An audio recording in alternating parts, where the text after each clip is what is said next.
Lockdowns until 2022. Let's have a look. Hello everyone, Florian Heiser here and welcome to another episode of Heiser Says. Grab your stein of coffee because we're going to have a look at some things that are leaking out about potentially extending the Victorian lockdowns until 2022 and some really tough restrictions. Good old Dan can't be outdone by Gladys. It's now a competition. Who can be the strongest leader? I don't even know if I'm joking anymore. Let's have a look. This is a Twitter post shared by former Premier Jeff Kennett. So, I don't want to be an alarmist, but I've just heard from two different sources, food companies being briefed tonight, that Victoria's lockdown will last until the new year. If this is a fact, our society as we know it, families, children, small business won't survive without great pain. Until 2022. Maybe they could just be, this isn't necessity, this isn't proof, it's just a rumor. Now these things can leak out. Maybe these food companies are just being prepared. They're being told there may be a contingency. You know, very rare it may happen, like the RBA's prediction of a 40% house price correction. They're just planning for what could happen, which is what you want. Okay, it's what you want. So this is why whenever you hear any of these predictions, any of these things in the media, people will get afraid. So you need to be sensible about it. But, well, shit, honestly, anything could happen these days now, couldn't it? I wouldn't be surprised either way, sadly. So let's have a look here at this article from The Age. Lockdown set to tighten as outbreak right on the edge. So, Victoria's lockdown is set to become even stricter on Saturday in a last-ditch attempt to control a coronavirus outbreak. Premier Daniel Andrews warned was on the precipice of spiralling out of control.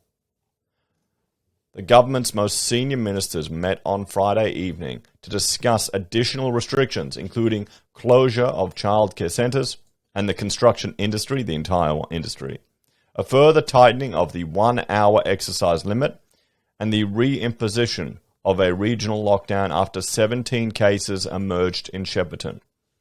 Ministers expressed grave concerns about the virus leaking further into regional Victoria after a construction equipment supplier in Bendigo was listed as an exposure site. Late on Friday evening, all community supporting leagues across regional Victoria were asked to cancel their activities for the weekend. The Premier made a desperate plea for Melburnians to abide by their lockdown restrictions amid concerns the public was not following the rules. It's not just delicate, it's not just the tipping point, we're right on the edge of this getting away from us, he said. And here's the cases. I mean, what are we looking at here? 55 at the peak. History cases unknown in community for some infectious period. That's what they're worried about. That's what they're worried about, that it's just going to keep growing, guys.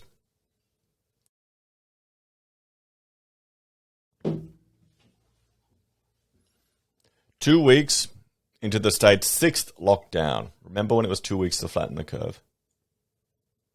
Kind of sad now, isn't it? 30 of Friday's 55 cases were not in isolation during their entire infectious period, a metric authorities want at zero before easing restrictions. All cases in Shepparton will be counted in Saturday's numbers. In a sign of mounting pressure as the state reaches 350 active cases, the government put out an urgent call for 180 public servants to join the health department's response on Friday. With sunny weather forecasts for Sunday, Mr. Andrews said Melburnians could not repeat last weekend's scenes of outdoor gatherings and pub crawls again.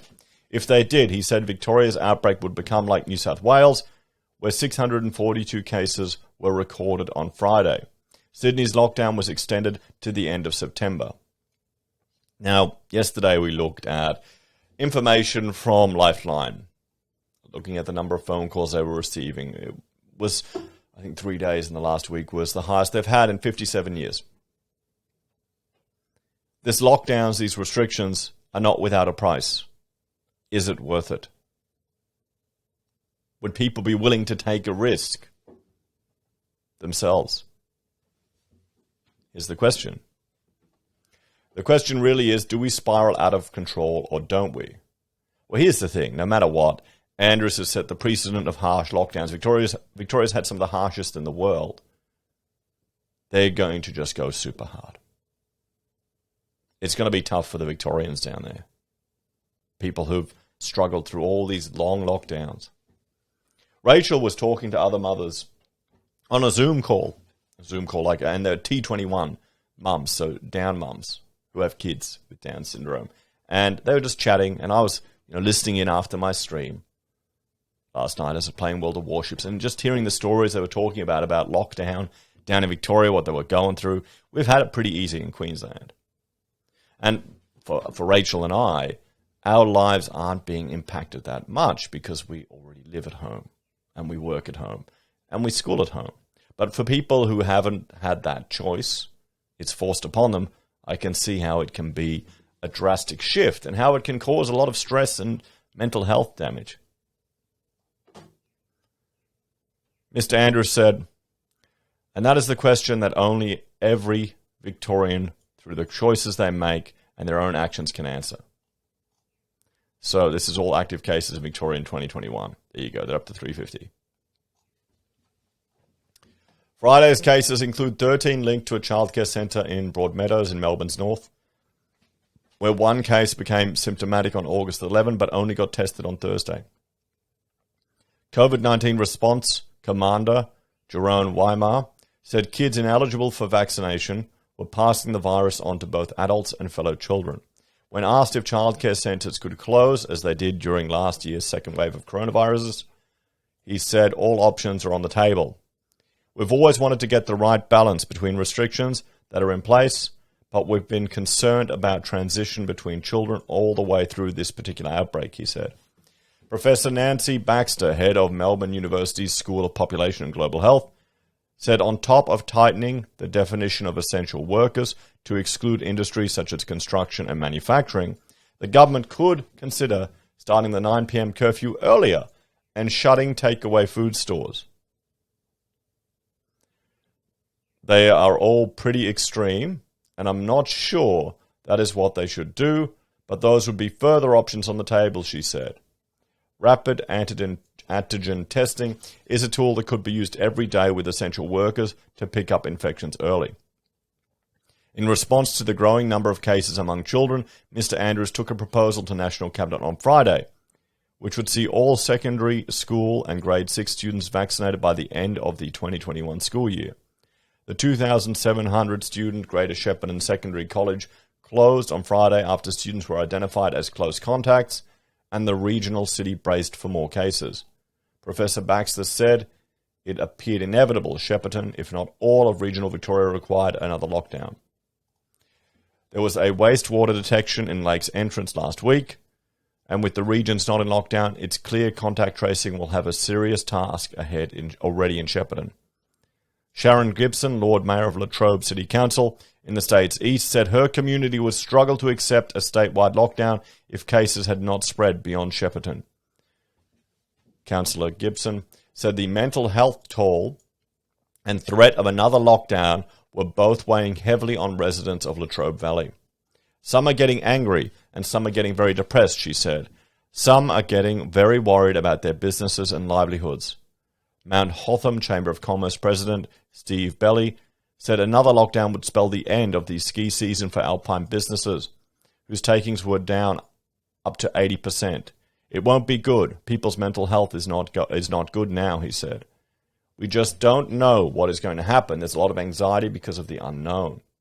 Health authorities also expressed concern that some positive cases and close contacts were not following directions to stay at home, with a drip feed of cases in the western suburb of Newport and 4 mystery cases arising from Point Cook to Pakenham. 8 weeks into her state's lockdown, New South Wales Premier Gladys Berejiklian introduced a 9 p.m. curfew in the worst-hit western suburbs of Sydney and mandatory mask wearing across the state. Mirroring Victoria's restrictions, a 9 p.m. and 5 a.m. curfew will be introduced for residents in 12 Sydney local government areas, and masks will be compulsory outside statewide from Monday. Residents in high-risk Sydney suburbs will also be limited to 1 hour of exercise a day. A New South Wales government proposal for restaurants and pubs to reopen with capacity limits and other rules when vaccination coverage reaches 70% has received industry support in Victoria. There you go. And I've done a video about this being pushed out, everyone. Vax passes, privileges for those that are vaccinated. There you go. We're going to see it happen, everyone. It'll happen here in Australia. Don't kid yourself. We already have so many industries that require mandatory vaccination. It's going to happen. But hoteliers are demanding both tiers of government provide the industry with legal protections to protect businesses from discrimination claims from staff or customers. Well, just open it up. Let businesses discriminate on any grounds. Then let the market decide.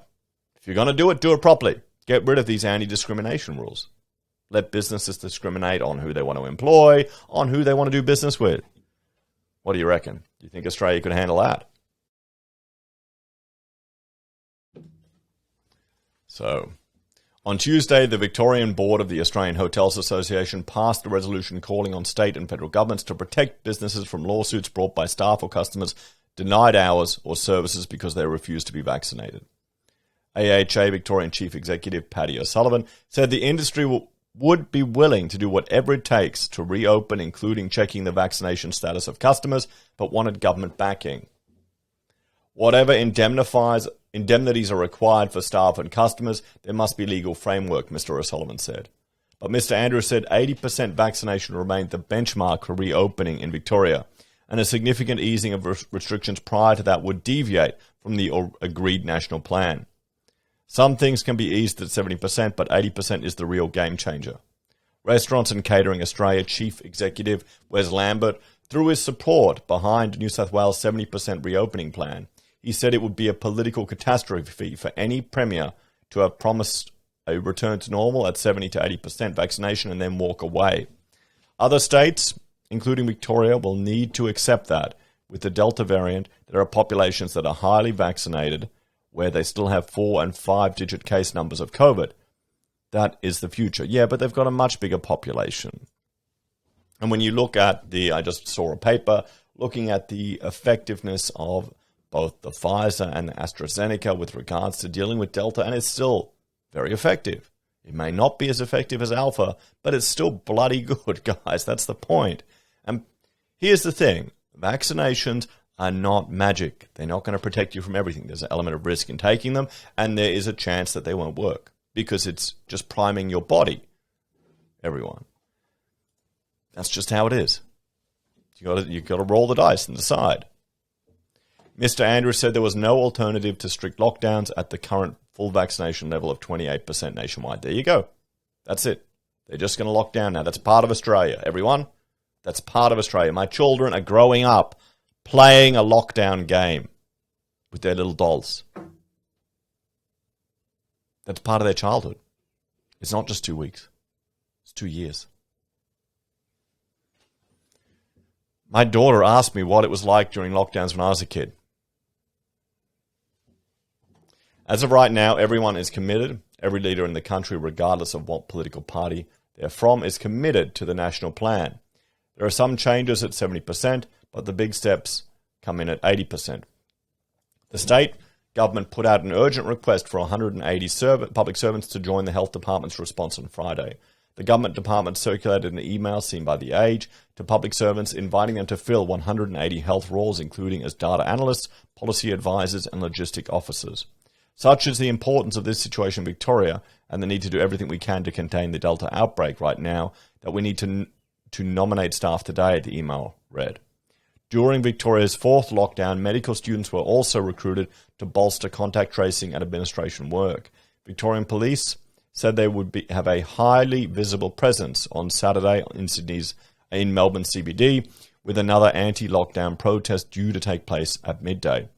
Those attending can expect to be handed fines of up to $5,450, they said.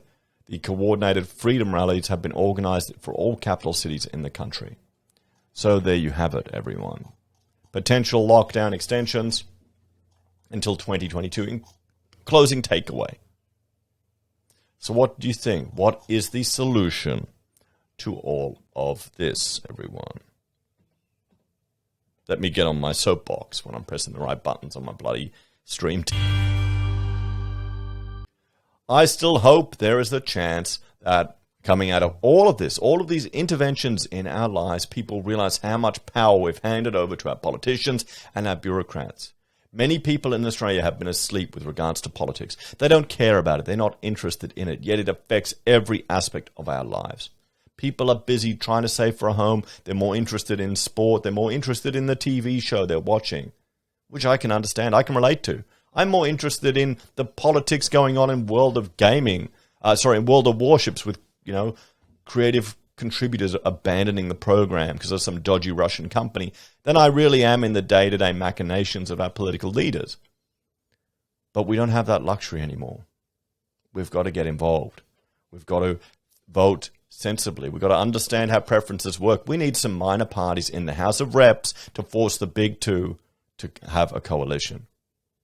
So, and you want sensible minor parties. You don't want the Greens, because the Greens here in Queensland were calling for the nationalisation of hospitals, private hospitals, and assuming factories to make PPE production, taking your private assets off you.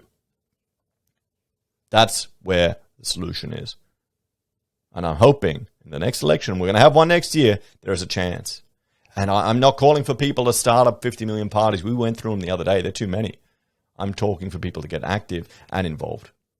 What do you think, everyone? Let me know your thoughts on this one in the comments down below. If you're a fan of the channel and enjoy the content I create here, there are a few ways you can support us. You can join us on YouTube or Patreon. Sign up for Self-Wealth or Stake. Use our affiliate links at Amazon, eBay, Independent Reserve, or Aussie Broadband. You can buy merch from Heiser Says, use Gold Pass from the Perth Mint, or support us via PayPal. Take care, everyone. Have a great day. I'll see you next time. Bye for now.